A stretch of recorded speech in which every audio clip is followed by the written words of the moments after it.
I'm Summer from BELLA+CANVAS, and today we're at Dream Junction to talk about DTG printing on different types of fabric. We know DTG typically works best with 100% cotton, and there's no doubt that the BELLA+CANVAS combed and ring spun cotton is the best in the industry for DTG. But we're also famous for our blends like our Tri-Blend, our Heather, and Flowy, and DTG printers are itching to include these in their offering as well. These fabrics feel amazing, and many customers prefer them to 100% cotton.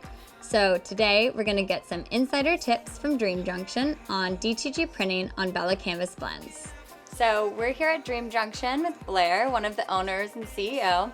They do a great job printing on BELLA+CANVAS blends. So today we printed the same piece of artwork on 3 different fabrics. We have our Tri-Blend, our Flowy, and our Heather.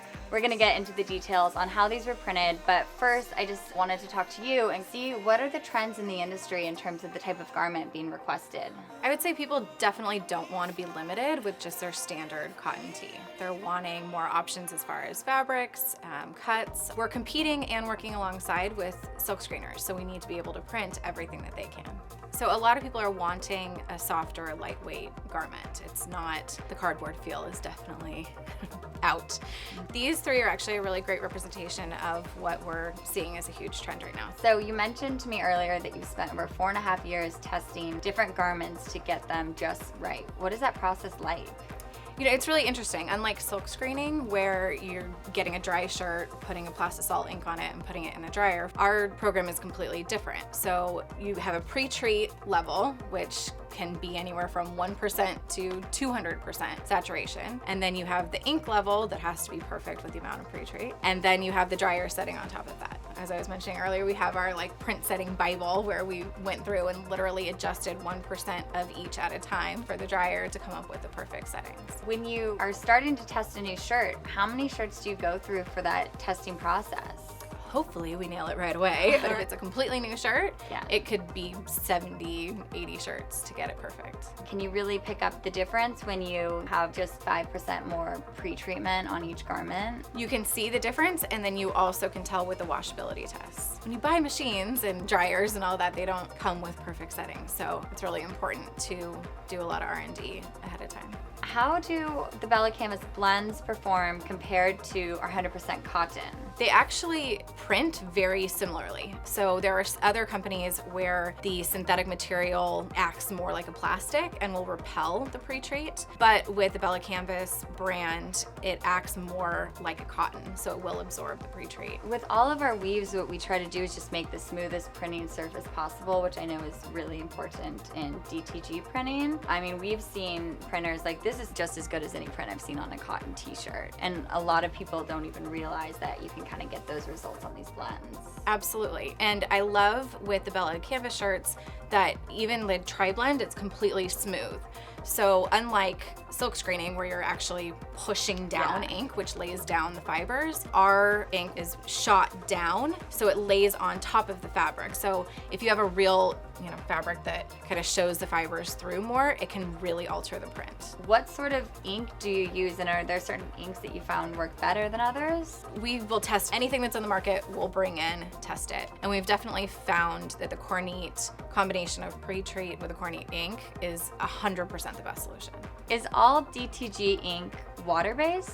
It is all water-based. So with DTG, everything is measured in picoliters. So it's tiny, tiny little droplets of ink that go through the nozzles. You couldn't have a plastisol ink. It would just simply not come out of the nozzles. With these t-shirts, you mentioned that we laid down a white layer before printing. Is that pretty much common practice? It really depends on the look that you're trying to get. If you're wanting the more vibrant print or your artwork to come through exactly as you created it, then yes, you would probably want the white layer beneath it. But if you want more of a vintage look, because it is water-based, the ink will interact with the shirt. So if you have a blue shirt and you don't have a white underbase, that blue is going to interact with your ink. If you were looking at these prints and these were, had just been tested, what would you look for in terms of quality? I would want to make sure that you have a solid color layer. If we don't have the right level of pre-treat, a lot of times you'll see that the ink won't adhere to the shirt. You mentioned scratch test. So Yes. is that you literally just kind of scratch the ink and make sure it doesn't Literally. come off under your fingernail? Yes, I will literally take it and scratch and scratch and scratch because that's what our print partners are gonna Yeah, and then you do a wash test as well. do. We do, constantly. You mentioned in the beginning you kind of had a parameters Bible that listed out everything that you guys had tested. What do you do since you're so big?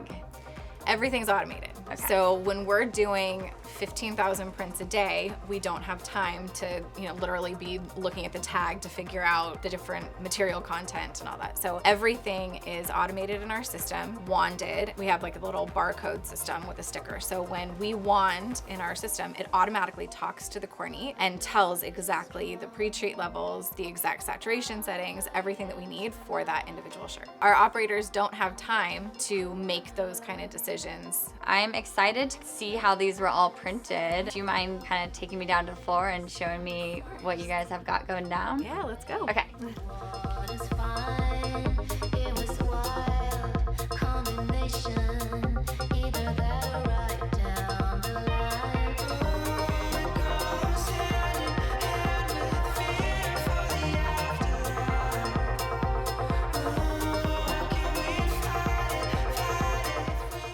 So you guys have done a great job. These results look awesome. What advice would you give to printers out there that are kind of looking to expand their offering and offer a bigger variety of fabric? I would say just try. It's a t-shirt. It's not that much of an investment as far as R&D goes. Experiment with different levels, experiment with different blends, and at most you're talking, a few dollars to try to figure out something amazing. So I would just try. We hope the awesome results you see today from Dream Junction inspires you to do some of your own testing on BELLA+CANVAS blends. Let us know what you thought of this video in the comments below, and don't forget to subscribe to our channel for a new video every week.